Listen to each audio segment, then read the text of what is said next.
Sa araw na ito ng Miyerkules, ano ang daily food of life? Ating pakinggan. Ang Gospel ni San Lucas chapter 24 verse 13 to 35 ay tumutukoy sa kwento ng Road to Emmaus sa Biblia. Sa kwentong ito, dalawang alagad ni Jesus, isa sa kanila ay si Cleopas, ay naglalakad patungo sa bayan ng Emmaus nang sila'y salubungin ng isang estranghero na hindi nila agad nakilala bilang si Jesus. Narito ang ilang mga aral at mga puntos na maaaring makuha mula sa kwentong ito. Una, ang pagpapahalaga sa salita ng Diyos. Sa kwentong ito, binuksan ni Jesus ang kanilang mga mata sa mga kasulatan tungkol sa Kanya. Ipinakita niya sa kanila na ang lahat ng mga pangyayari mula sa Kanyang paghihirap hanggang sa Kanyang muling pagkabuhay ay ayon sa mga kasulatan.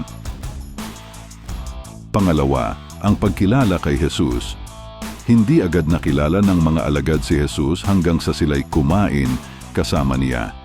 Sa oras na ito, naalala nila ang mga sandali na sila'y kumakain kasama niya at sa gayon ay nakilala nila siya. Pangatlo, ang pagbabahagi ng mabuting balita. Matapos nilang makilala si Jesus, agad silang bumalik sa Jerusalem para ibahagi ang kanilang karanasan sa iba pang mga alagad.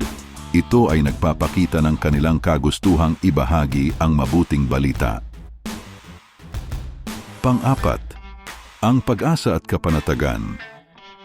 Sa kabila ng kanilang kawalan ng pag-asa at kalituhan, natagpuan nila ang kapanatagan sa kanilang puso nang makilala nila si Jesus.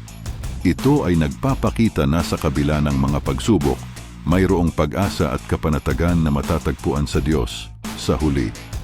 Ang mga ito ay ilan lamang sa mga aral na maaaring makuha mula sa kwentong ito. Thanks God. Nawa na pagpala kayo ng Ebanghelyo. Please follow, like, and share, and comment. Thanks for watching and listening. God bless you.